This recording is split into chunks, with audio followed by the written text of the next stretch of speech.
Happy New Year, toy family! Welcome to the Marsham Toy Hour, where we discuss anything and everything designer toys. I'm Gary Ham.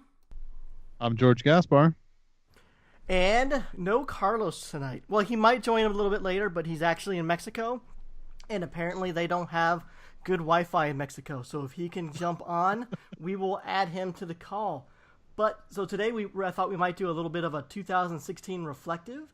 And for that recording, I thought we would have a blogger join us because they do a great deal of cataloging and have a lot of knowledge on the past year. So I reached out to Kris Butiong, who was on a previous episode. Kris is from Vinapulse, and welcome back, Kris. Hi, thank you for having me. How do you say your online name? What the Funks. Okay. Or WT Funks. I just want to know if you said it as what the, or if you said WT Funks. Normally, people just call me Funks for whatever reason, or just my born mother's given name, Kris. Whichever's easier. So anyone who didn't listen to the Kris Funks episode, just to refresh your memory, that Kris is one of the two contributors over at Vinapulse.com, along with Jack Miramatsu, and Kris is also the manager of Super 7 in San Diego. That's me. Last week we mentioned that Aaron has left the podcast, and I wanted to clarify one thing. Aaron left the podcast, not Martian Toys is not closing. I have heard from, it was Aaron who mentioned that from my Instagram post that several people had reached out to him thinking that the Martian Toys was closing, and that's totally not the case. Aaron has decided to leave the podcast, and that's all there is to it. So Martian Toys is still going strong. The Mothership Gallery, the new store, is still running. Here's the problem with that, Gary. You're clearing it up for listeners who never had a problem. It's people that only read one sentence and don't listen to anything. Those are the people that didn't understand. So yes, the listeners already knew what was going on. That's the problem. They're smart. Yeah, more speculators than listeners, I think, was what's going on. Because that was announced in the first 2 minutes of that episode. So, anyways, we cleared that up, and it's going to stay the same. It's still going to be the Martian Toy Hour, but a couple of weeks ago, Carlos and George, you guys were talking about your acting headshots you guys had on the show. And Ooh, tell me you sent them. I don't have them in hand yet, but Carlos and George did send me photos via text, and I gotta say, they were better than expected. And based on that, I think we do need to change the Marsham Toy Hour to Two Stud Muffins and Ham. What do you think? No, I think it's going to stay Marsham. All right, guys. What do you say we get into a little bit of leaks and sneak peeks? Any new listeners in 2017? This is our first segment of the show where we discuss anything that we saw on social media this week that we want to share with you guys. So, Funks, why don't you go first? I actually had a hunt for this one. The one that really caught my eye would be with Unbox Studios and Eric So. They're doing the Getter Robo. And they previously did like a Mazinger Z or a Mazinger, and it's just Eric's style on any type of robot or any character. Like he did the Hellboy a while ago. Like I'm a big fan of his style. Yep. And just robots as well. So it's a win-win, I feel, that combination. And what show's that from? Go Nagai, right? Oh, Go Nagai, yeah. Yeah, you know what? I'll just go next since it plays well off of yours. Actually, Unbox as well seems to be working with Kenny Wong, and I've mentioned Kenny Wong several times before as being one of my favorite designers because he's the man behind the Molly figure. And it looks like Molly's going to be getting the Go Nagai treatment. And by that, I mean, in a photo I saw, there was 4 Molly figures all sitting atop those alphabet blocks we used to play with when we were kids. But each one of those Mollys was wearing costumes representative of some of the robots in the Go Nagai series. So there was a kind of like a Getter Robo G Molly, an Aphrodite A Molly, Steel Jig Molly, and then there was a traditional Molly wearing the giant crown, but she had more of a Mazinger Z body. And I think there's going to be 5 figures total, but of the 4 figures shown, the letter blocks was an M, an O, and 2 L's. So I'm going to assume the 5th block is going to be a Y, so they can spell out Molly. And there's, an array of still Go Nagai robots to choose from for that 5th one. So very cool. They're unpainted already, and I'm already in love with them. So I'm definitely looking forward to this release for 2017. So it seems like Unbox is doing a lot of Go Nagai stuff then. They're all over the map. Yeah. Unbox, that's what I love about them. They're just completely unpredictable. I just never know what we're gonna get from them. All right, George, what'd you bring? So I was on in my Instagram feed today, and I saw the post from Deontward, and it was showing the Ninja and Yolandi Rescue Squad rare ghetto set by 3A. And I don't know if it's even available, so I don't know if like what I'm saying is even good, because I don't know if you could even get one, but it's something that I would totally love to have. It's Ninja and Yolandi from Deontward in their like orange jumpsuits that they have, like their characters' jumpsuits, and 3A has already made figures of them. They did the Mountain Ninja and the Nice Time Kid from their new album, and then I think they did a Yolandi from Cookie Thumper video. So this is just another version of them, like in a different outfit, using those same, using the same molds for the figures that they've had. But so I don't know if it's available anywhere. I couldn't find any information about it being for sale. I did see some pictures on the 3A website. I guess they were at this thing called Toy Soul 2016. I don't know. In Korea. Oh, is that what that is? Okay, so they were there with a booth, and there's pictures from their booth that show these two figures. But I don't, like, again, it's just pictures. I don't know what any of it, I don't know any for sale information. I don't know if it's even going to be available, or if maybe they made it for that show and they gave it out to a few people there or something. I don't know. God, that sounds like the typical 3A promotion right there. It seems like no one ever seems to understand what's coming out when. Like, they're just completely mysterious and yet extremely popular.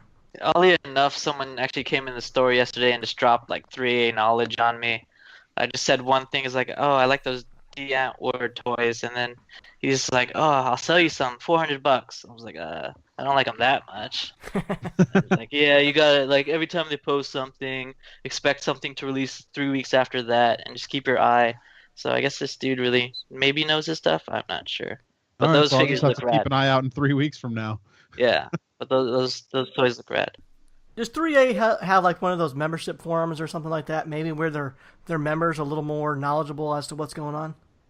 I think they used to have the Legion, but from what he told me, that guy last night, they kind of disbanded, or it's done with.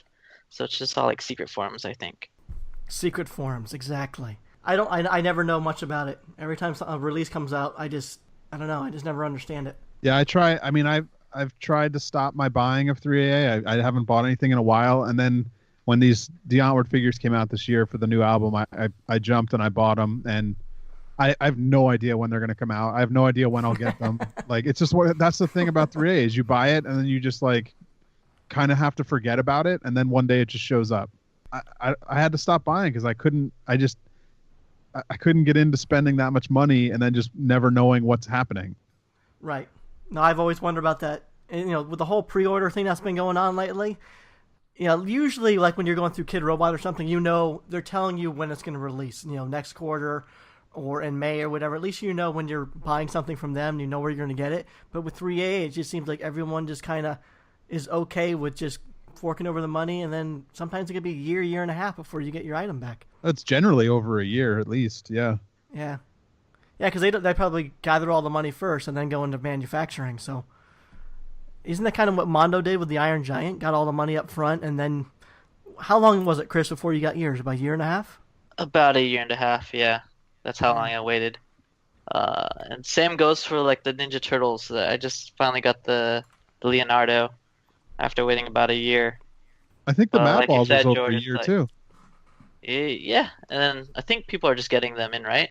Yeah, I just got my set a couple days ago. But I believe they're gonna do like they've been starting doing payment plans for people, and it's just the norm for them, just for people to pay up front, I guess. Are we talking about Mondo now? Mondo, yeah, Mondo. What do you guys think about Mondo getting into the toy game? It's kind of really not exactly designer toy, although they did Mike Mitchell's version of Ninja Turtles. I felt that was very designer toyish. Yeah, I mean, I think what they're trying to do is designer toy. I mean, they're trying. It seems to be, or at least not, maybe not designer toy, but art toy related. Like, right. More of a high end collectible than a toy store toy. Yeah, but do you see them doing anything original from a designer, or primarily sticking licensed? I would imagine they're probably going to do licensed stuff since that's kind of their game. Like they do licensed posters and things like that. So I would imagine they would stick with that. Yeah, posters, vinyl records, like even their apparel and stuff. So I mean, it would be cool if they could get into doing artist versions of licensed stuff, because then it kind of ties the two together.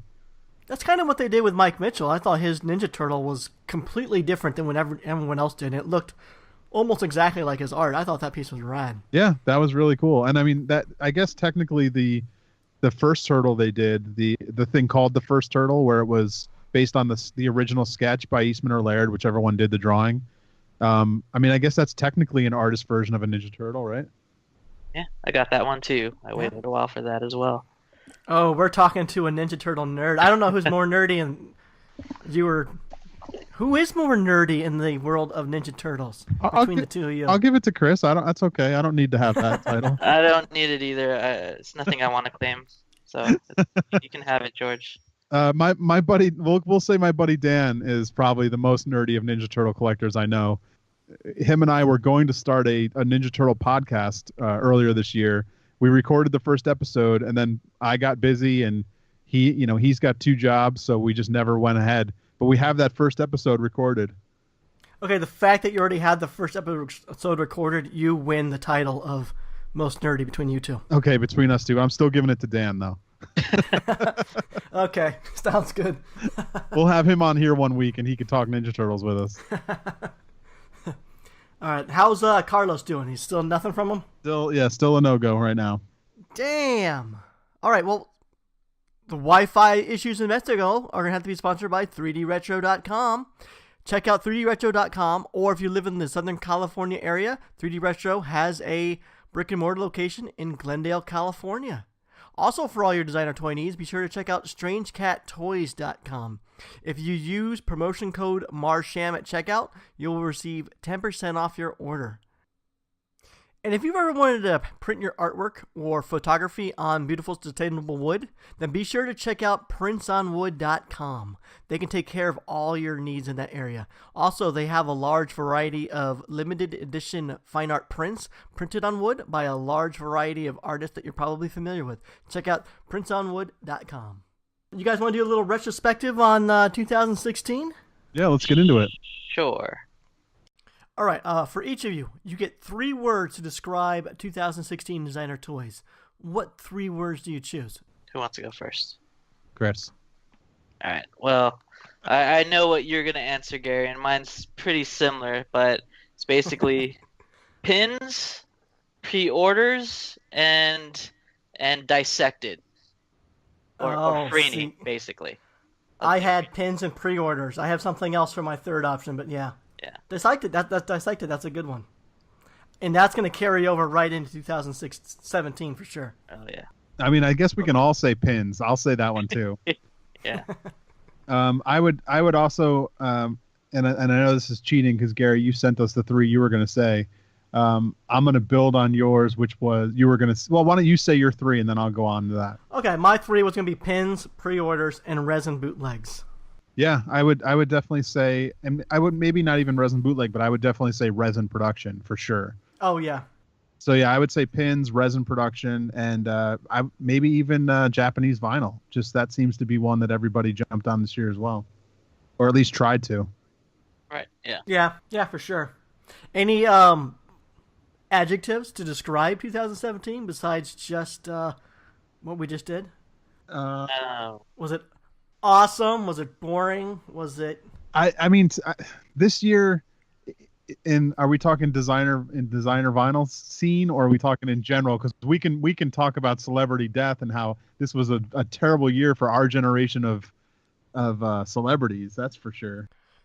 Yeah, no, it's been a bad year. We've lost a lot of good icons, that's for sure. But at the same time, I think it's just our generation. Like we're getting older to where, a lot of the people we grew up, watching and listening to are, up there in age. But it's like my niece, she's 20. Like none of these, celebrity deaths this year, even on her radar. She probably doesn't even know who most of them are. So her and most of her friends, they're not on Facebook screaming, "Fuck 2017! It's a horrible year. Everyone's dying." It's just, you can't blame the year. Yeah, I think so. I think it's because like in the years past where it was, I'm sure there was still that many celebrity death, but it was people we didn't care about, just the way your niece doesn't care about Exactly. these people. So Right. I mean, it's just because it's our generation's, our generation's people are getting to that age. So it's us getting older and having to deal with that. We lost a lot of good ones. We lost There weren't a lot of. America's mom, America's dad, the greatest, a prince, a princess. We lost a lot of good ones this year. I assume it's just going to carry over to 2017. We can't blame an entire year for it, can we? No, I don't think so. I don't think so. It's just life. That's what happens. To bring it back to toys, though. Yeah, how do we even get there? I brought George! I've left it. I made it leave toys, and now I'm going to bring it back to toys. I was reading in one of my. I've subscribed to a couple of different toy industry newsletters for like mainstream toys, and one of them they showcase the financials of like the big toy players, and a lot of them were down this year. I know Jax was down. Spin Master had to apply for new credit. So yeah, there was. It seems to be. It wasn't just the toy, the independent toy scene where there wasn't a lot of new stuff coming out. All around, the numbers were a little bit down from what people were expecting. Okay, yeah, I had no knowledge of that. That's interesting. As far as designer toys goes, I thought it felt like more of a comeback year for us versus 2015. It really seemed like we were kind of noticing just the brunt of what's been going on with the slowdown and people's finances maybe dwindling a little bit from economy change and whatnot. And it seemed like 2016. I don't know if it was just maybe from doing the podcast. Maybe I seemed a little more involved, but it seemed like 2016 picked up a little bit. I was thinking there still wasn't as many new projects coming. Or you know what? Maybe I just felt like there wasn't a lot of new production. Like there wasn't a lot of as there didn't seem to be as much like vinyl. It seemed to be a lot more handmade production. I see that as well. Yeah, custom seemed really down too. It seemed like, God, you guys remember? It seemed like every weekend there was a new custom show somewhere, and that's not really the case anymore. I think custom shows are mainly every few weeks, maybe once a month. There's a custom event at some gallery somewhere, but not nearly what it was like 4 or 5 years ago. At some gallery. Some gallery. Well, I feel like there's like less places for people to have custom shows now too. On top of that, why doesn't Super 7 do anything like that? You guys just don't want to partake in the hassles of that sort of stuff anymore?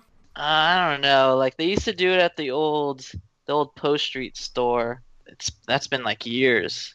Personally, I'm not a big fan of customer shows, to be honest. What about pop-up shops? I saw you guys just did one recently with an artist. He came like on a Saturday or Sunday and did a little pop-up event in your store. Do you guys see yourself doing more of that in 2017? Maybe that was more of a test run. Plus, he's actually the same dude that did all the badges and stuff for DesignerCon. He's local, and I've made friends with him recently. It's just something I wanted to test out. What's his name? We just can't call him that dude that did the badges. His name is Patrick Ballesteros. Oh, I love Patrick's work. It's so good. Yeah, it really makes you feel like a kid again, like all his artwork, which is why I love it. Yep. I think even before I got into designer toys, I used to buy his sketchbooks. Probably 8-10 years ago. He was just always someone who was just amazing with the pencil. Yeah. All right, let's get back to the last year reflective. So if designer toy scene was on the stock market, do you think the stock went up, declined, or kind of just remained the same? I'd say if not stagnant, not going up, probably a little bit down. Okay. But not like a landslide or anything, right? Just kinda, yeah. I probably agree with you. Probably stay closer to the same, but I would say it probably accrued a little bit. Maybe went up a few points. Yeah, I would say it would probably go up. I mean, it's not likely. Yeah. It's not like anything like devastating happened in the scene that would make it go down. And I think attendance seemed to be up. I don't know the real numbers from DesignerCon, but that seemed to be up. And I don't know. I think that there was a steady growth. Like, I'm not saying it jumped by mega points or anything, but I think it was probably a steady growth in the scene, a little bit that it was. Yeah, no market crash, right? I think it did pretty well. Yeah. Now, okay, let's do this. How about in 2017, name 3 companies that you would purchase stock in right now, not knowing what's going to be coming out in 2017. Let's say every company in the designer toy scene is now an IPO, initial public offering. Oy. What 3 companies would you want to invest in for 2017? Who's going first? I can go first. Give you guys some time to think. Go for it. Okay. I think Super 7, because now they've taken over Matty Collector. I think Funko and Course. God, I never even have thought Funko for this scene. It doesn't like they're not even in this. They're scene not. in my head. And like you said, it's kind of, if we're just going general toys, I'll go Funko. But if we want to consider only designer toys, then I won't say Funko, and I'll say. Well, if we're going general toys, like I could say Lego then, right? Yeah, you're right. Okay, I'll drop. I Funko. think Funko is still technically a designer thing. I mean, they're not. It's tough because, based on what most people think designer toys is someone getting credit for the design of such toy, and usually most of the Funko stuff, there's no artist getting credit for it. So I guess in that sense, it's not designer toy. So I'll just switch it. I'll just switch it to Unbox. So my 3 are Super 7, Course, and Unbox. Those were my 3 then. Oh, really? Copycat. To be honest, I'm taking stock in 3D Retro because they haven't stopped putting stuff out. They Okay. constantly It's a safe every bet. year are getting new artists and putting out new stuff by different artists. Let's see who were your 3 again? You got to say Kid Robot, right? I mean, they're still the top of the designer scene. Yeah, definitely. They're And not a they've bad got choice. new licenses, things like Mad Balls, which are big right now. And I don't know. I think I would have to say Kid Robot. Okay. And then the third one, let's see. Are we talking just art? Can you like name just artists too, or do you put like? We'll do a separate category for artist. Okay. What other companies are out there? there's like Mighty Jax. Would Metacom count? Super 7, Pobber, Instinct Toy. There's even like small independent ones like Realhead or Wamu, or if you can consider those a company, probably not. That's just artists. Sorry. That's more artists, right? Yeah, that's yeah. artists. Yeah. I'll just pick 2 for now. I'll try and think of another one. Well, you can choose one of ours if you want. Nah. I'll go with your Funko. I think the Funko is still technically considered, even though they're huge, I think they're still considered small because they're not like a major. They're not a player against like they don't battle Hasbro and Mattel. Right. You know. Right. They battle us. They're taking the money out of the pocket of independent people, not out of Mattel's pocket.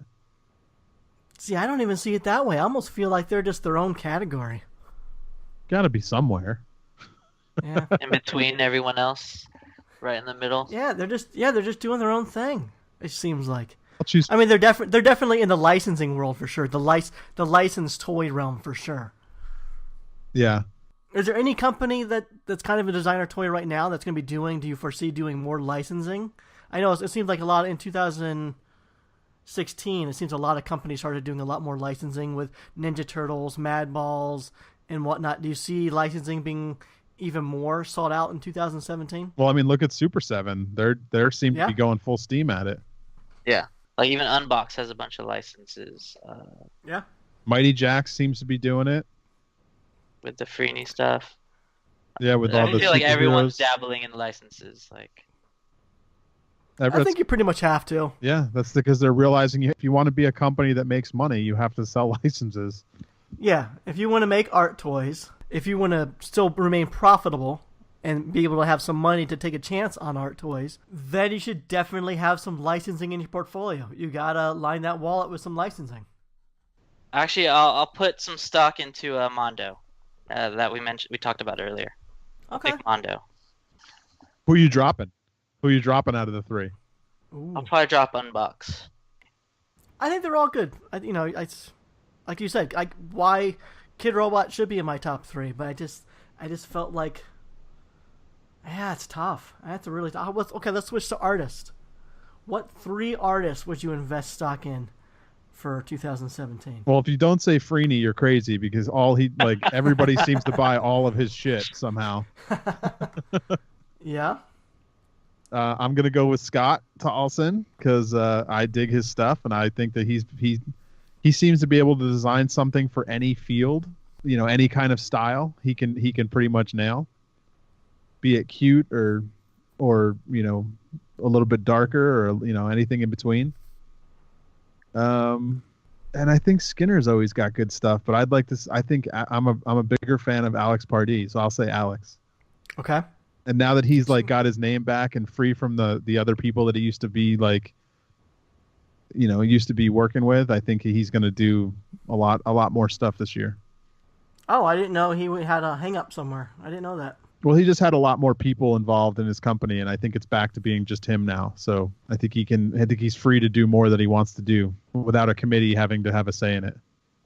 Okay, so your 3 were Freeney, Scott Tolson, and Alex Pardee. Yeah. What about you, Kris? I go Candy Bolton. She's definitely drawn a large crowd over maybe last 2 years, and she's been doing a lot of production stuff lately too. That was going to be one of mine. Can I be cheap and say KAWS or no? Or that's a given. No, go ahead. All right, I'll say KAWS if he does continue these so called open run edition, whatever you really want to call them. I'm sure he's making some sort of money off of that with Metacom. Okay. Oh man, number 3. I thought I remembered.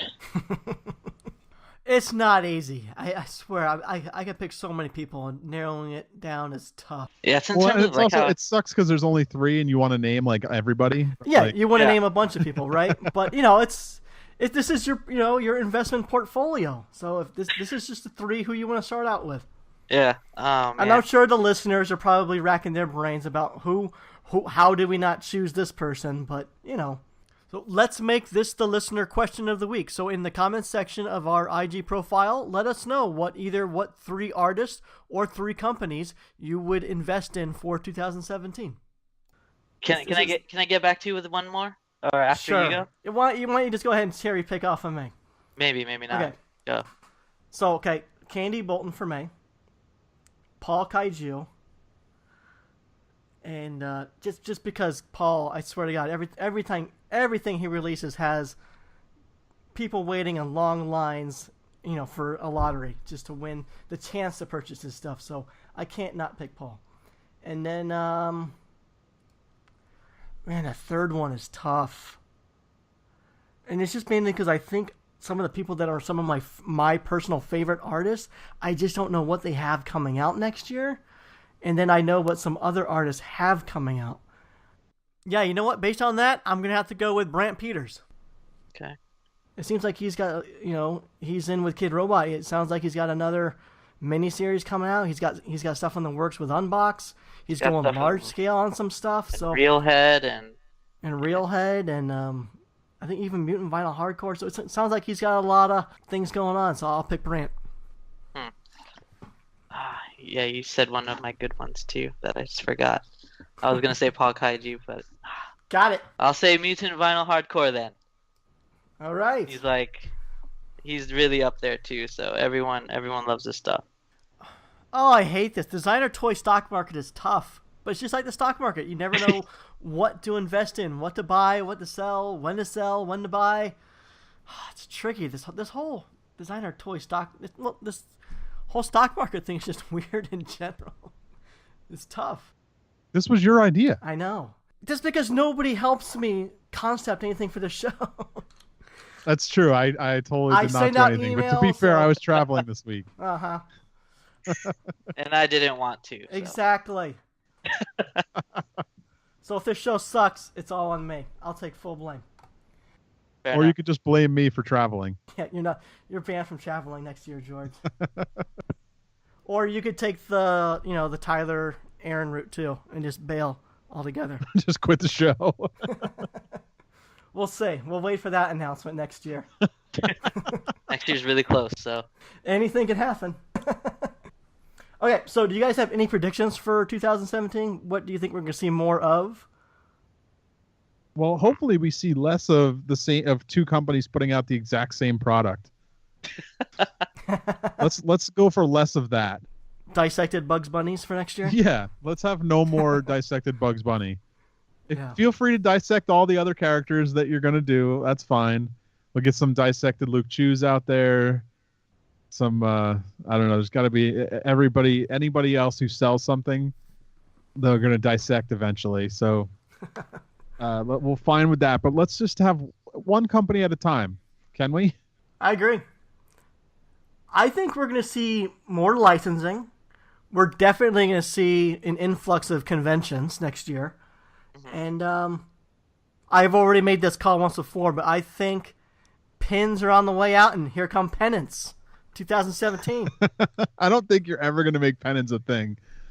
Stop trying to make I'm not fetch gonna a lie. A couple years ago, I wanted to do artist pennants, and not just because Gary was saying he wanted to do it, but like if you talk to Jack, like I pitched it to him like maybe 3 or 4 years ago, but I obviously none of us went through with it. So it's all yours, Gary, if you want to make it happen. I'm working on it. I threw up a sketch on Instagram today. It's just a sketch. It's just an idea, but I don't see why it can't happen because they should be affordable. They're not going to take up shelf space.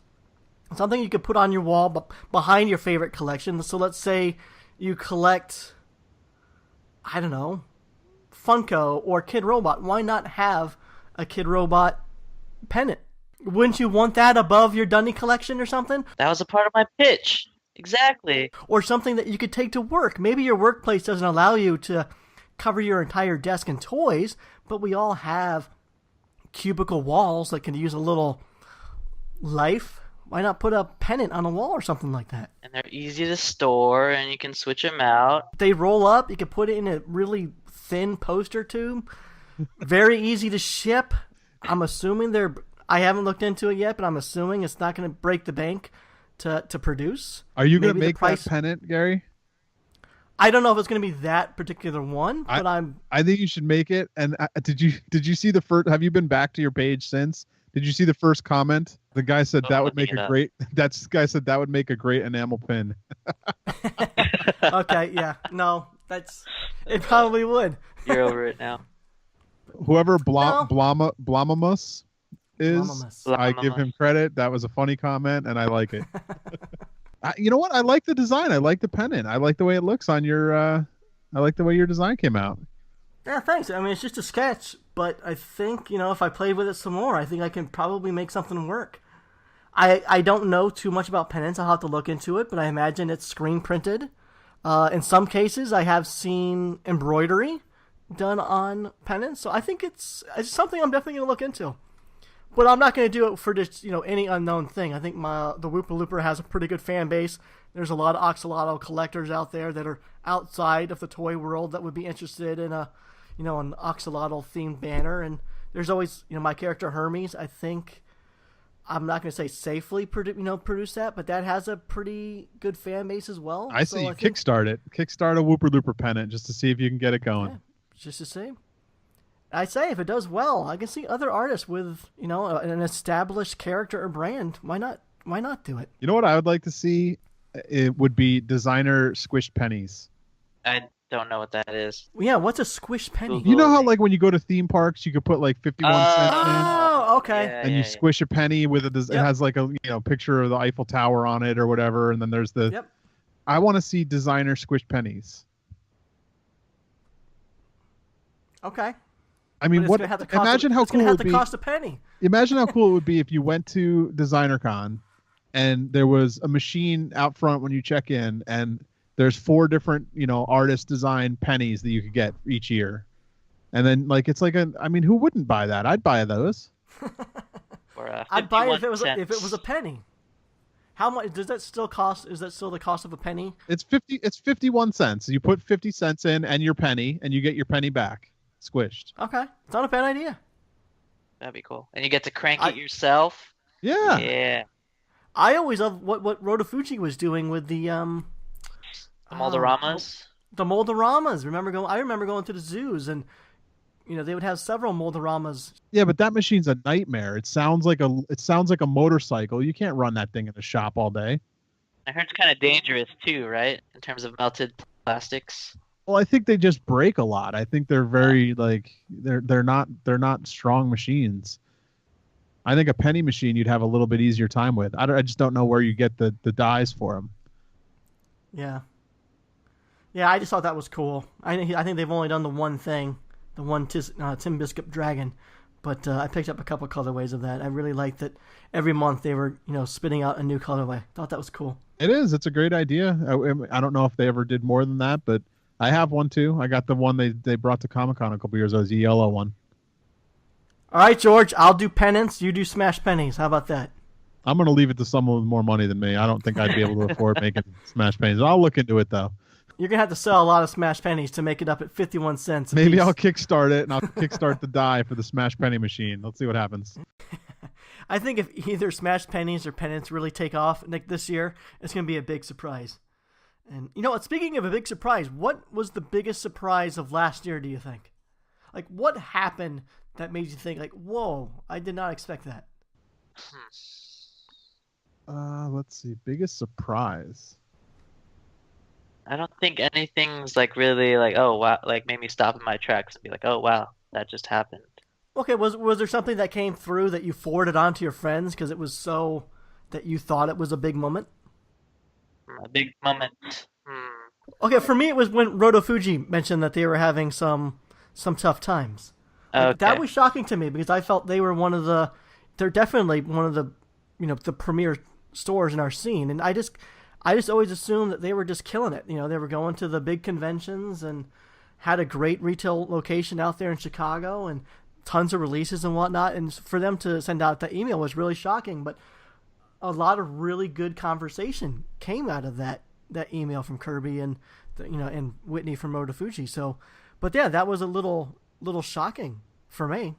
I did not see that one coming at all.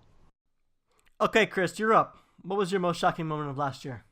Probably the most shocking for me would probably be Bob Africa leaving Kid Robot. And it was like shortly after your little interview with him on here too, which is kind of crazy. God, you're right. I totally forgot about that. Not that I forgot that he was on the show, but I forgot that he left, and it was so soon after we did the interview with him. Like, it was just unexpected because Kid Robot was really turning around. He had saved the company from almost just completely disappearing. He made some great moves, and now Kid Robot was profitable. They're doing really well again. And when he was on the show, it seemed like everything was positive and everything was doing great. Lots of stuff in the pipelines, and then to hear him announce that he was leaving as president of Kid Robot, yeah, that was shocking. That's a good one. What about Super 7 taking over Matty Collector? I thought that was a pretty big announcement. I didn't see that coming at all. I kind of found out like that week too, to be honest. Now, I assume you knew, being the manager, you probably knew that was coming before, say, George and I found out. Maybe a couple weeks ahead, but it's just one of those. It's action figures, or it's a different type of collector or crowd at the same time. And then how we're actually taking back Reaction from Funko. That's another one, I guess. Now, are you guys taking back all Reaction from Funko? It's pretty much after the ET ones. I believe we'll be handling whatever's coming out afterwards. And even with like the upcoming stuff, like how we've released the Masters Universe ones or the Street Fighter, going forward, those will now be labeled Reaction on the packaging. So those will be a part of the Reaction line.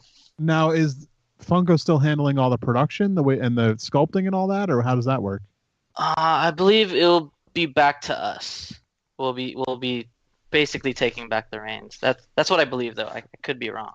And then how about the licensing aspect of it? Do you have to get your own license, or is it still using Funko as the licensor? From what I've read, which is weird to say, but from what I've read, we'll have access through Funko. Okay. So it's still kind of using Funko. Yeah, in a way, just getting. Because I feel like Funko's trying to do their own, like their new 9 POA action figures. So they're going that route now, I believe. Interesting. Yeah, that was interesting too. Was there anything that you can think of, George, that shocked you or surprised you? You know what? I had forgotten about all of that stuff that you brought up, but the Roto Fuji one is probably the biggest, I guess. It's also kind of like it's a trend I would hope doesn't keep happening. Like I hope stores don't just start saying that, like, oh, now we're doing it. Help us over here, and I don't want to see. I don't want that to become a trend in 2017.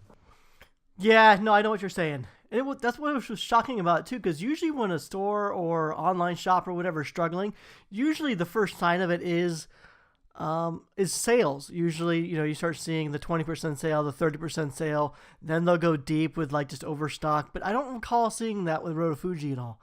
But I'm sure that Kirby and Whitney thought long and hard about the decision to send out that email. So I can't imagine we'll see more of that. But I hope you're right. I don't want that to become like the new reach out thing, because it did work for Roto Fuji, or at least, a temporary fix to the situation. So yeah, you're right. All right, let's move on to the next one. What was your 3 favorite toys from 2016? Now, it doesn't have to be something that you own. Just what were the 3 favorite toys that were available last year? Mine are actually all gonna come from Mondo. Oh, really? Yeah. Well, Okay. the first turtle, the Leo that just came out, the comic book version, and then the Iron Giants. Those would be my top 3 from this year. Yeah, no, those were all excellent. Really well produced for sure. Yeah. What about you, George? I'm trying to look around to see like what I've put on display for for this year. Like what's the new stuff. I definitely calmed down on a lot of buying this year. I do have that first turtle up on my shelf though, so I guess I could put that up there. My Glyos shelf is still growing strong. I continue to have those in my purchases. You know what? I'll go with the Funko Dark Crystal set, and not the pop, the reaction. Yeah, that was a good one. Okay, my 3 favorite toys from 2016. It was tough because it seemed like everything I came up with was released in 2015. Like Abominable Snow Cone by Jason Lone and Marsham Toys. That actually wasn't 2016, so I can't technically pick that one.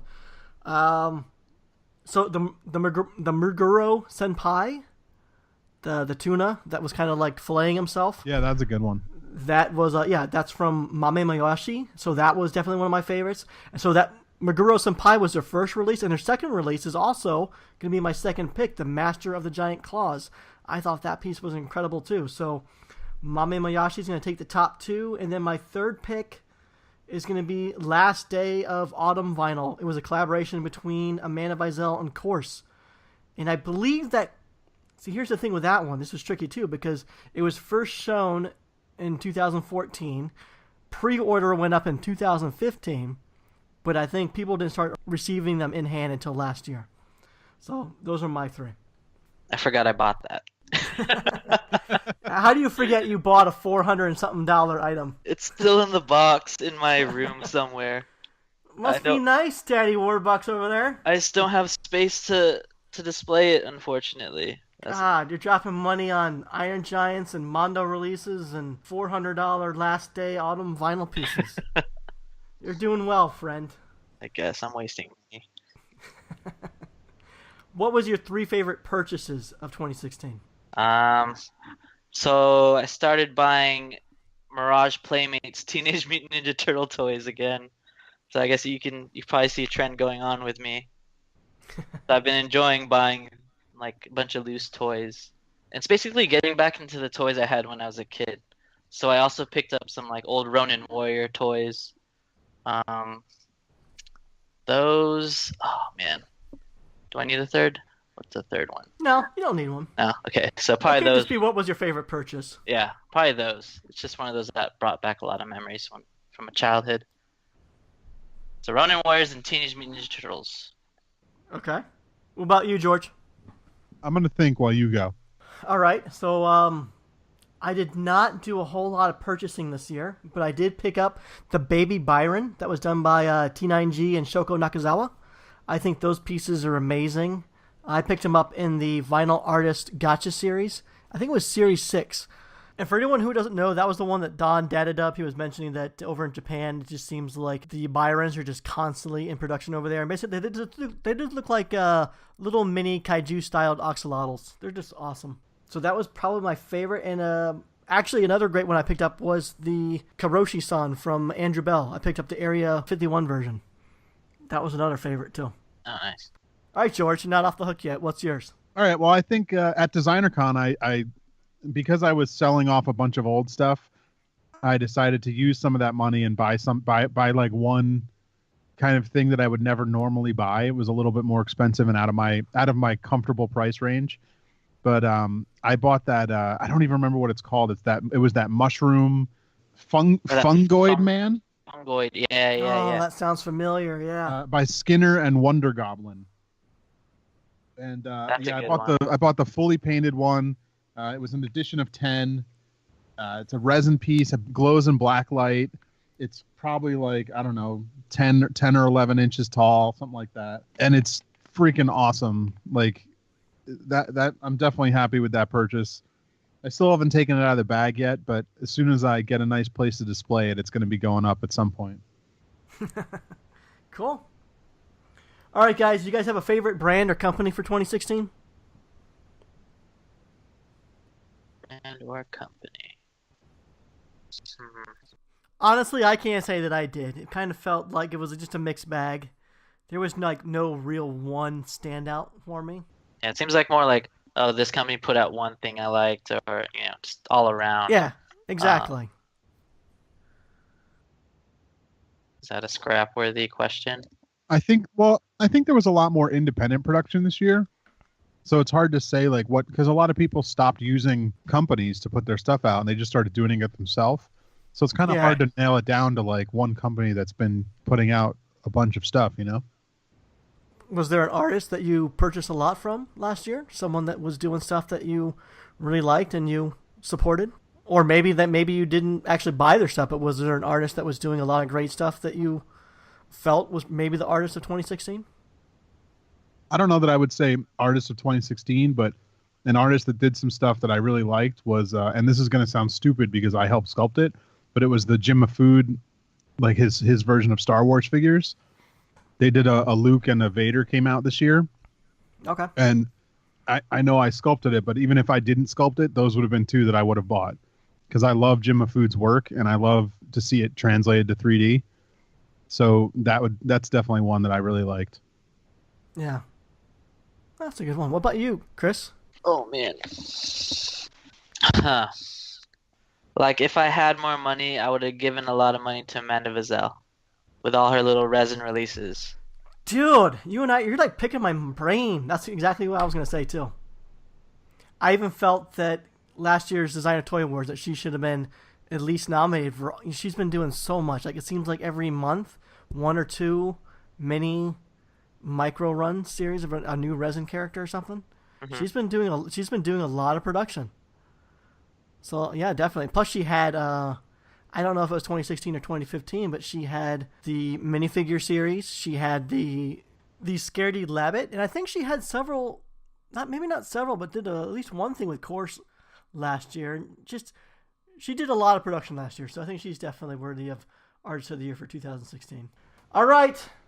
We're going to get to the kaNO'd segment, guys. So this is going to be the first segment of 2017. And I'm just going to say it's brutal. It's absolutely brutal. For anyone who doesn't know, well, for anyone who does know, you know what is about to happen. And for anyone who doesn't know, kaNO'd is he's an artist in the designer toy scene. He is also pretty well known for speaking his mind. So we offered it up to him to send us an audio clip once a week.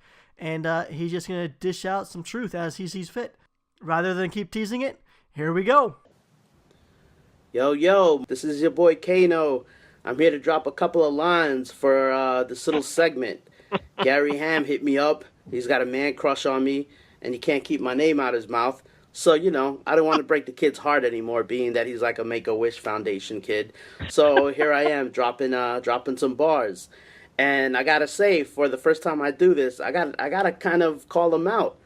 Cause how you gonna ask Carlos East to be on your podcast and then come at the man with fucking I think we need to add subtitles for you. That's kind of fucked up, man. And then you start talking about his acting reel and start calling out his hairline. Like, what the fuck? Shit, I thought I was bad. But anyway, I just had to point that out. Other than that, I saw that Aaron was leaving the podcast. I'm not surprised. Everyone seems to leave the podcast. Again, Gary, what the hell you doing over there? Seems like you make enemies and people just want to bounce on you. But I heard Aaron was leaving because he knew I was coming on board, and it's probably going to get rude up in here. So he didn't want to get his feelings hurt. I understand. But anyway, that's it for this segment. And if I have time, when I have time, I'll drop another little segment for you guys. But peace.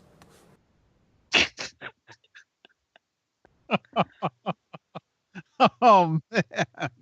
I took a beating. You let you have it. I mean, as far as the subtitling, Carlos said it first. If Carlos can't understand what he's saying, surely I can't. So that had to be called out. And but as far as you did drop the hair bomb on him, and that was totally out of line. Was it? Oh yeah. I have a. It's just an observation. I'm not a hairist or anything. I think you are. It's like a Jewish comedian. Being a Jewish comedian, you can go up on stage and make all the Jewish jokes you want, but you can't do it if you're not Jewish, right? I am of the phallically challenged. I am losing hair. So therefore, Carlos was free game on that one. I don't know. Like, I think, I don't know. I think, do we respond to all of kaNO'd's things, or we just let him drop his bombs? Oh no, however you want. If you want to respond, if I might appreciate a little backup on a few of them. I'm not backing you up on that hairline one. I think that I cringe. I'm not trying to get on his radar right now.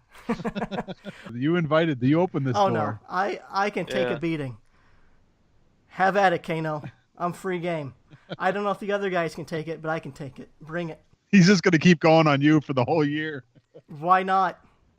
I'm an easy target. I know it. Why do you think the other guys left? They couldn't tolerate it anymore. Me fucking up words. No, I don't think the guys leaving was because of me. I would say the common denominator is you. Yeah. Anybody want to defend me on this one or no? No, you did not drive them away. People have life that comes up and they can't always be around. That's what happens. That's fine. Or like kaNO' said, Aaron realized that he was going to come on and he didn't want to be involved. Could be that too. All right, that's awesome. Thanks, kaNO', for being on the show. That was pretty fun. Look who's calling. Let me add him to the call. Okay. Hello? Beastie! What up, bro? Welcome! Glad you can make it. I know, dude. It's been like... Today, my job is being searching for Wi-Fi. And apparently it's not as easy as I thought it would be. Where'd you end up? It sounds like there's no background noise, so you're not like in a coffee shop or something. Dude, I'm in the best place. It turns out we come to a party for my girlfriend's friends. They're high school friends. And this guy has like a full music studio. Whoa, with nice. Like foam ceiling, foam walls, foam everything. So there's no weird stuff. So if you hear noise, it's me, just making noise. No, you're crystal clear. Actually, I thought maybe we might have some weird stuff. No, yes, some crackles, some disconnect, but you're good. If you hear crackles, it's gonna be my vowels, because I've been eating like crazy Mexican food, man. Oh. You just missed the kaNO' segment. You want to hear it again? Should I play it again? I think you should play it again. Yeah, I'd like to hear it. Play it again. All right. Here we go. Yo, this is your boy kaNO'. I'm here to drop a couple of lines for this little segment. Gary Ham hit me up. He's got a man crush on me, and he can't keep my name out of his mouth. So, I don't want to break the kid's heart anymore, being that he's like a Make-A-Wish Foundation kid. So here I am dropping some bars. And I gotta say, for the first time I do this, I gotta kind of call him out. Cause how you gonna ask Carlos East to be on your podcast and then come at the man with fucking I think we need to add subtitles for you. Oh, that's kind of fucked up, man. And then you start talking about his acting reel and start calling out his hairline. Like, what the fuck? Shit, I thought I was bad. But anyway, I just had to point that out. Other than that, I saw that Aaron was leaving the podcast.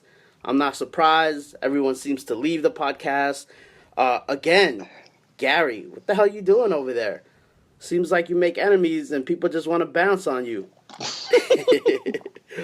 shit. I heard Aaron was leaving because he knew I was coming on board, and it's probably going to get rude up in here. So he didn't want to get his feelings hurt. I understand. But anyway, that's it for this segment. And if I have time, when I have time, I'll drop another little segment for you guys. But peace. That's amazing, dude. It's pretty good. That's pretty amazing, dude. I'm still alive after that too. Man, that was a beating. He beats you up, man. If you can get a black eye and some bruising through an audio clip, I definitely took it right there. You want a black guy or a black eye? A black eye. Dude, this party's getting weird now. I gotta say, he gave me some shit about mentioning about subtitles and maybe a receding a hairline on your part. But he fucking called me, what'd he say? I am a... Make-A-Wish. Make-A-Wish. Make-A-Wish. So how is making fun of terminally ill Make-A-Wish Foundation kids worse than a receding hairline joke? We are all dying, man. We all in a different speed, but we're all dying, dude. So embrace it. Just embrace it. To call someone Make-A-Wish, that's way harder than any receding hairline out there. That's a good one, man. That was a good one. Thank you, kaNO'd, for having my back to be on the on the clear side. I'm the one that was joking with the Mr. Ham about the subtitles, not about the hairline. That's okay. I already. Nobody has my back about the hairline. That's fine. But you know what? This is my wish for next year. Santa Claus, if you're listening to me out there, give me a plush doll of kaNO'd, right? And you just press his belly and he gives you shit. Random, like crazy, laying the truth, man. That would be amazing. It could be part of that series that the Sucklord doll was in to get a kaNO'd one made. Yeah, a kaNO'd one made. Like just like during the year we're gonna like save these these little segments, and that's what's gonna be inside him. No, the first time you squeeze it, it's like, I'm from New York. Yeah, I'm from New York. Yeah. Yeah, you're a Make-A-Wish. I'm gonna drop some lines. Yeah. We can take out the name so it's more generic. So it applies to everybody. Yo, Make-A-Wish kid. Dude, that would be amazing.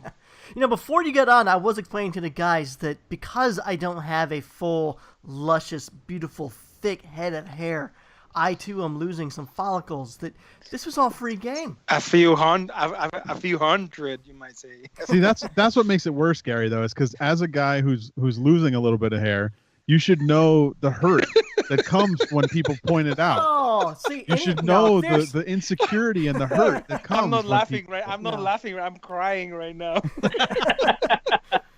This is so traumatizing. I'm gonna need therapy for 2017. After a few weeks of the kaNO'd segment, we're all gonna end up on therapy. Yeah, man. There you have it. No, but it was fun, dude. It was really good. I was expecting that.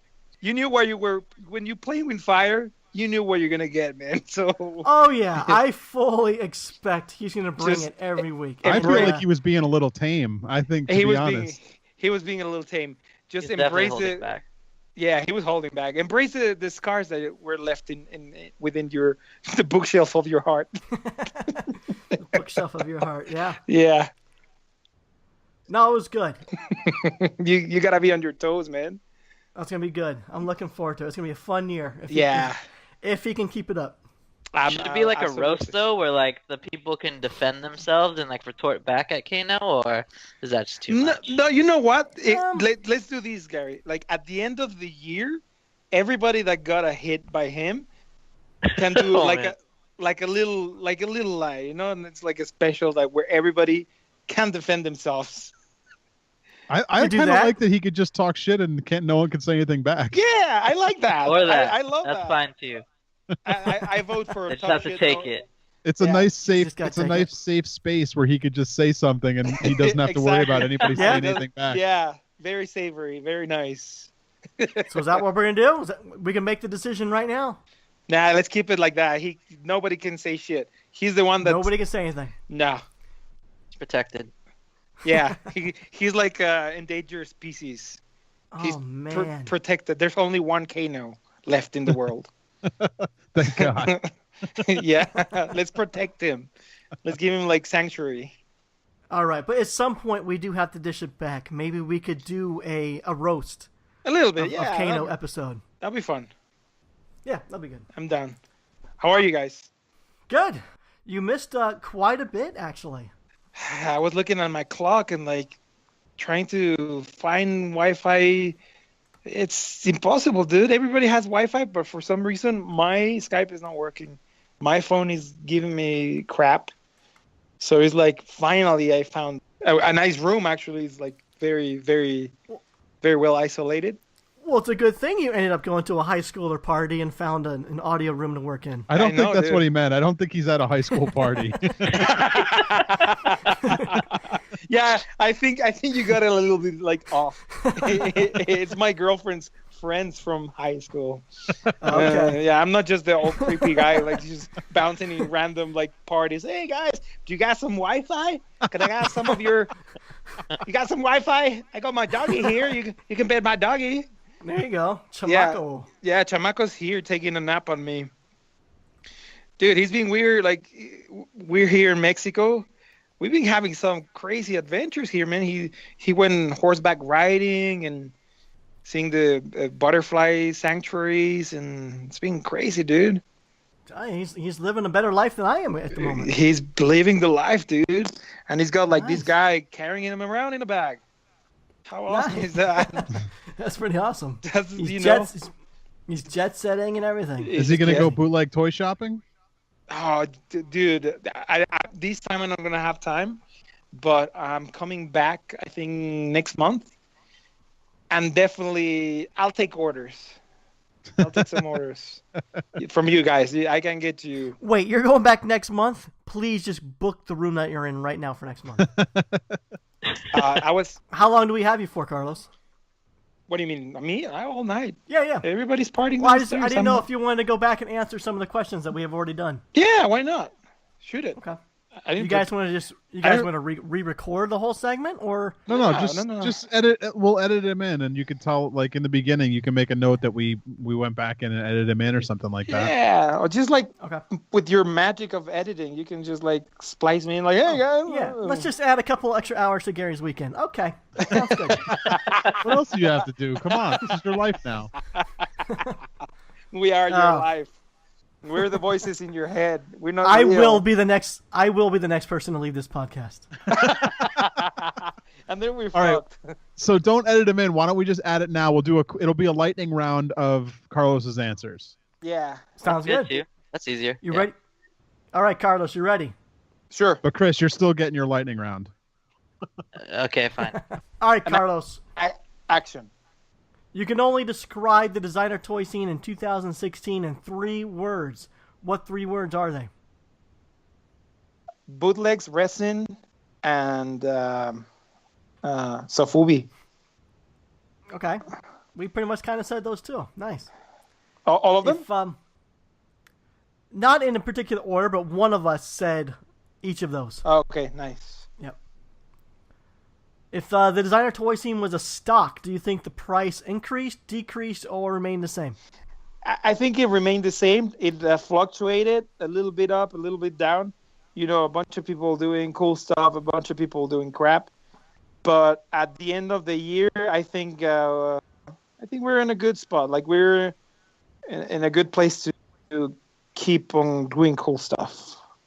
Yeah, so peaks and valleys, but at the end of the day, it just leveled out. Yeah, it leveled out, which is good. Okay. Now, if for 2017, if you could pre-purchase stock, every company out there is now an IPO. What 3 companies do you purchase for 2017? What's IPO? Initial public offering. So if you're going to buy stock into any company in the designer toy scene, which 3 companies do you want to invest in? Like, they have to be like big companies? No, he's saying like if No. act like the designer toy scene turned into real companies. Like the market. Like yeah, real act like companies. they turned into the market. Yeah. Okay, I will definitely buy stock on 3D Retro, not just because I like Ben and the stuff they make, but I think they're doing cool stuff. And sometimes, for the sake of doing the cool stuff, What else? I like a bunch of Asian. Do you guys know these guys? Sticky Monster Lab. I love those guys. I'll put most of my money in Sticky Monster Lab, and maybe I'll keep some for the Beast Brothers. They gotta eat. Nice. They gotta eat, man. Okay. There's nothing wrong with investing in yourself. That's fine. Hell no. I need a haircut. But yeah, Sticky Monster Lab. Those guys. And recently, I saw that they did like these water bottle waters. How do you say that? Water bottles. Okay, yeah. And they're like one of their characters, and he had like little legs, so it's basically a toy. But it's just like you can save it, and it's a cool piece because it's like a bottle of water with their like little guy design. I don't know. They're awesome. I think they're from South Korea. Yeah, no, I'm familiar with their stuff. It's great. I think they're even getting into some licensing. Yeah, of their designs too. They did some Adventure Time. Yes, and Star Wars. I think they did some Star Wars. Cool. They're awesome. Yeah. Okay, now instead of companies, there's 3 artists you can invest in for 2017. Which artists are you going to invest in? Dude, that's a hard one. Which artists? Well, I gotta invest in myself. 'Cause how else am I gonna keep on doing this crap? It's expensive, dude. It's very expensive. But artists, do they have to be like toy artists or any kind of artist?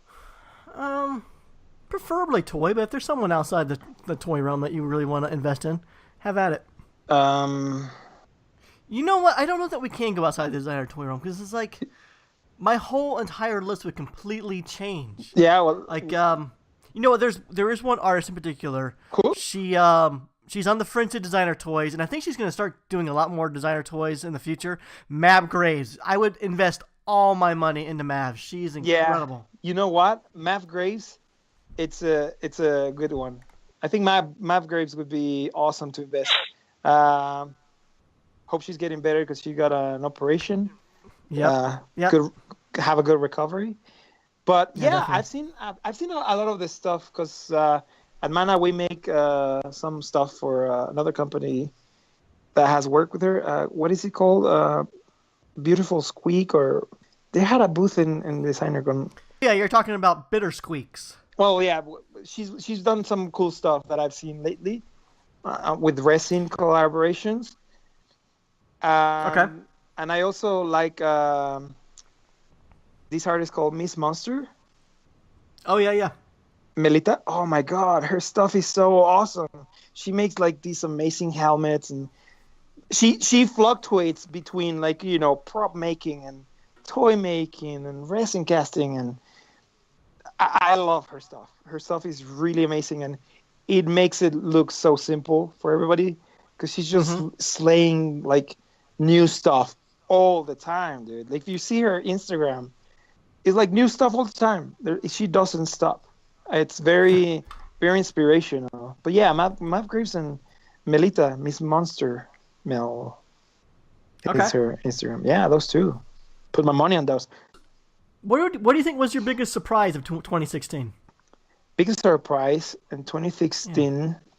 Jeez. Well, that actually Kid Robot didn't go under. That was a big surprise, because it's been it's been a little bit like of a roller coaster for them for a while, and right now it's awesome that there's more Dunny series. I mean, they've been doing a lot of the just one artist ones, because I think since they did the one with Huck G, it worked so well for them that they went for that route. And I like it. I like the Dunnies. They're a good, fun piece to collaborate with, and I'm glad to see that there's like more of that going on, more like variety, other artists.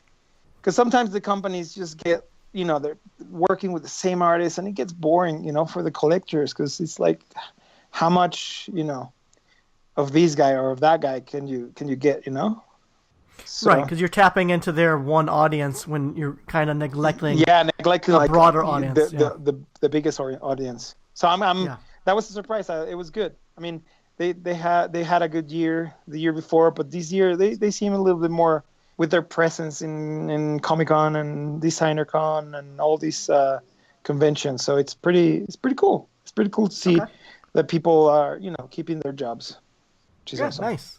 Yeah. Okay. What were the 3 best toys of 2016, do you think? Oh, jeez. I loved the Diane Wood Ninja and Jolandi that 3A did collaborating. Those two, I wish I could have bought them, but I didn't have the money at the time. But they were freaking awesome. I love also from 3A, I love the Chappie, the one that you got, George. Yeah, that's a good one. Oh, that's a good one. But I love the version, like that when he gets painted and all that stuff. Spoiler alert, if you haven't seen that movie, it's a bit late. So when he gets all tagged and like all ruined and stuff, I love that one. But yeah, those they actually exist. I think those two, the Diamondwood ones and the Chappie. Okay. I love those toys. Those are amazing. What was your favorite toy purchase of 2016? Favorite toy purchase from 2016? I'm trying to remember. I don't remember buying too many toys. Any customs? No, dude. I didn't. Any original art or anything? You were just off the grid last year, huh? No, a little bit off the grid because I've been trying to save up money and paying debt and all that stuff. It sounds like a bummer, right? Oh, you're such an adult. I'm such an adult, dude. This adulting thing is not fun. I mean, I bought a Lego. Well, I didn't buy it. I got it for my birthday. What's my birthday? I don't know. I'll get in trouble eventually if I say if it's or not. But it was the Simpsons house. That was pretty awesome. And what else? I mean, I got a bunch of bootlegs in Mexico. Like, I got all these bootlegs, like Teenage Mutant Ninja Turtles. I'll have to post some photos and put the link for the podcast so people can see them. I got a bunch of bootlegs, a bunch of Mexican bootlegs, proudly Mexican bootlegs. But actual toys, I don't know. I seem to be blanking out on that. It's tough answering these types of questions on the spot. But you know why? Because I'm in a blank room with padding in the it looked like a madhouse. I'm not crazy talking to myself. If I was in my house, I would be able to see them. Right. Well, I didn't buy these, but my friend Ben gave them to me for my birthday, and I think they were my favorite toys that I got. Even if I didn't buy them, the Daft Punk 400% Bear Bricks. Those are those are so rad. Okay. Ben killed it. They're so rad. And I bought a bunch of Gundam. I like Gundam. I know Jay Ryu likes Gundam and his girlfriend, and Luke Shu likes Gundam. Look at you throwing out the names, name dropper. Yeah, we're all nerds, Gundam nerds. So your circle of people that you can talk about that stuff. But yeah, Gundams are awesome, dude. I grew up on those. putting them together. So I think I bought a bunch of Gundams. I cannot tell you the names because they all have weird names, so I don't know them. But yeah, I bought a bunch of Gundams, and they're really nice because they're quite relaxing when you're putting them together. And these new ones, you don't even see the seams. You know, they're so well designed that when there's no cleaning. Because the early ones, I had to put like some sort of epoxy and sand it and paint it and all that stuff. The new ones are amazing, dude. Wow, that's impressive. And then I'm hoping that this 2017 to be buying more stuff. I try to buy a bunch of stuff from Korea. So if anybody knows how to get your hands in those hard to get Sticky Monster Lab and stuff, I cannot seem to find a way to get that stuff. I feel the same way, especially in Korea. It seems to be, probably one of the harder places to reach, dude. It's kind of like a different universe. Like Japan is their own universe. It's like Korea is like this new place, like which is hopping for with new designers for us, because probably those guys have been doing cool stuff in there for years. But have you heard from the convention, George, that they're doing over there in Korea? Like it's like a full-on toy convention. I don't know. What's it called? Do you know? No, I don't remember. That's why I was asking you, because you know everything. I don't know anything. Come on. You know I don't know. Yeah, you know. I was just looking it up because my wife and I were going to Seoul next year. Are you? And I kind of wanted to... there's your in. There's you in, man. Do it at the same time, because the most expensive thing is to get there, dude. So if you're going to Seoul and you're rubbing it in our faces... Thank you. Well, my wife is half Korean, and her mom's family lives out there, so it's called the art toy culture. Yeah, so, the toy culture. Dude, you should go there and eat yummy Korean food and buy awesome Korean toys, dude. Yeah, no, we're definitely gonna try. I want to try to coordinate. Hopefully, the date works out, and that's amazing. We can take the show on the road. Why don't you guys join me? Yeah. Are you taking the kids with you? We'll take the kids. Yep. Nice. Yeah, and it'll probably be a 2-3 week vacation. Make the most of it. For sure. What about you, George? Any plans of having trips for 2017? No. No. I don't know. Maybe I wanted to make it like, maybe I would like to. I would definitely love to go to Taipei Toy Con. I went there a few years back, and it was super awesome. It's really small, but the people showing in there is super cool. It's stuff you don't get to see here in the States. Exactly. Know? I would love to see any one of those Asian conventions. Dude, I would love to see the one in Thailand for sure. That'd probably be the first one I must see. I've heard a lot of that one. I don't know. I would love to see it too, because I've been to the one in Thailand and then Taiwan, and the one in Singapore, and both of them were super amazing. The people were super awesome, so I would love to go 2017 to any of those. So if the people in charge of inviting artists is listening to this, I'm available. Yeah. If anyone wants to send a podcast out to your convention, we're available. We're available. Contact us. If I need to quit my job, it's all right. I'm available. Not real. Oh. But if anybody from your job is listening, he was just kidding. I'm just kidding.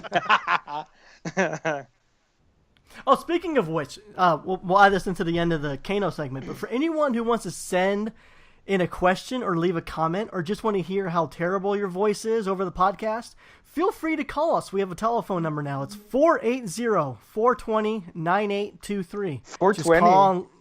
420. Yeah, just call and leave a message, and we'll add you to the show. Did you pick the number, so they gave them to you random? I got to choose. I did not see the 420 relation. But, come on. 420, 69 wasn't available? Oh, come on, dude. You know people will remember that number. Well, good. I picked a number that's easy to remember. Yeah, nice. I'm excited to hear what 480-420-9823. Give us a call. Give us a call. We're waiting. We're standing by. We're actually standing by all day to listen. To take your donations. Yeah. All right, Carlos, one last question. What do you foresee for 2017? What's going to change, or what do you think we're going to see more of? I'm completely sure we're going to start seeing more licensed toys, because not because the artists and all that stuff doesn't sell or anything, but I think in order to appeal for civilians, if we can name the people that don't know what we do and all this stuff we make, like regular people, grandpas that buy stuff for their grandsons and stuff like that, there has to be more licensed stuff, because it's a little bit easier to jump from a licensed product designed by an artist, of course, with the speculations of the companies or whatever, and then they can jump to the other stuff, like the actual 100% designer toys. And I think it gives us more room to grow as individual companies, So I'm excited about that, about more. And it's, some people are, saying like, oh, you're selling out to the man. But at the same time, he's like, no, we're not selling out. We're just working in order to be able to make the stuff that we really love. And if they cannot understand that, that's their problem. But I'm excited about more licensed stuff. I think that's the way it's gonna go.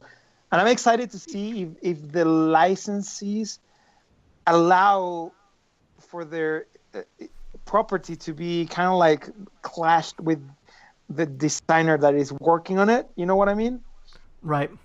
That's usually it's usually a hard thing to get a license to sign on an artist, of course, reinterpretation of their figure. But I would love to see that. That would be amazing. Like Gary Ham, Daft Punk. I'll kill to get those. You know what? I can commission you that, and then we'll present them to the people in charge, which I may or may not know, and and then we'll see. No, it'd be cool to see a mini series of cool stuff, like cool George stuff. was saying in the last episode, like some Diane Wood, like action figures. Come on, dude, I need those. Where can I buy them? Yeah, Kid Robot did it a few years ago with Hello Kitty. They had a. I don't know if I would like. Artists. I wouldn't know if I would for the Diane Wood. I wouldn't know if I would go for the Kid Robot route, because they're like a little more playful. I like more cool, badass, like action figure, kind of like Super 7 or I don't know. Yeah. You know what I mean? Yeah. No, I was just thinking of the only series that I can really think of where an artist got to give their interpretation was a Kid Robot series where Junko Mizuno and Amanda Wiesel and a few others really did. You could look at those toys and know who designed them, and that's really one of the only series I can think of a license interpretation by the artist. And you could see like the Batsumaru was Amanda Wiesel. Yep. Those were really, really cool, and I was glad they actually agreed to work with the artists. Yeah, and that's what I want to see more of. Like artist interpretations of license, and I want to see. It just seems like a lot of companies are all doing. They're all picking off of the same licenses. So Ninja Turtles, a lot of Ninja Turtles. Several companies are doing Mad Balls. What's up with that, dude? I just recently saw that there's like all these companies doing Mad Balls. I mean, don't get me wrong, I love Mad Balls. I think Mad Balls was one of my favorite toys too when I was growing up. But it's a little bit too, there's so many intellectual properties to choose from, right? I can't, take a guess as to why. Maybe it's money related. Maybe it's just that's an easier license to pick up on. Like I think it was mentioned before that Ninja Turtles is kind of like Kiss in the regard that they don't turn down anything. It seems like if they want to put Ninja Turtles on anything, they'll do it. They'll go for it, right? Yeah. I don't know.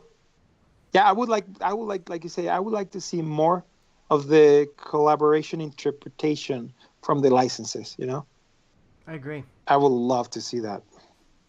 Fingers crossed. I think that's definitely something I want to see too. Fingers and toes. Let's make it happen. All right. Let's make it happen, bro. All right. Well, that's all we got for that one. We're going to do a little lightning round with Kris real quick. Let's do it. Kris, you ready? All right, let's go. Go. All right, what's your favorite toy as a child? Teenage Mutant Ninja Turtles. Easy. Next. First, what was your first designer toy purchased?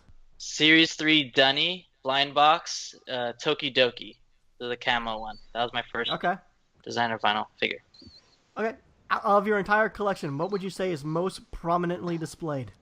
Probably my cause toys. Those ones stick out the most, I'd say. Okay, what toy or toy line previously made would you like to have had a hand in? Like, you were the one that got it produced. It would have been cool to be behind the Kid Robot Gorillas, like the first ones, not the second. Yeah. Oh yeah, The those first were really one. rad. Yeah, that was one of my first purchases too. It wasn't my first, but it was definitely one of the first 5. What's your current favorite toy? Current favorite toy would probably be Itoken Park's little astronaut little guys, the Astro Boys or astronauts. Yeah, those are awesome. Mm-hmm. He used to make them in resin. Remember, like he was like, and then he turned to Sofubi. I remember like he made a bunch of little resin figures and Yeah. filled up his clear figures with them. That was pretty awesome. Yeah, those were awesome. All right, Chris, what is the toy that you've been searching for a long time? You haven't procured it yet. Like, what's your holy grail toy? Tetsujin 28 Jumbo Machinder. What the hell is that? What? What was that? So it's T28, that blue robot guy, like Mindstyle did some toys of him. Gigantor. There you go. That's another name. Okay, Oh yeah, yeah, yes, Gigantor. yes. Yeah. So the Jumbo Machinder of him, those 2-foot tall robots, like the Raideen Mazinger and Yeah. from the 80 line. There's the a ones that Jumbo used to have- Machinder of Gigantor. Yeah. The ones that we used to have like wheels and would move back up. Yeah, those are awesome. Yeah, and they shot like fire missile, like Yeah. those.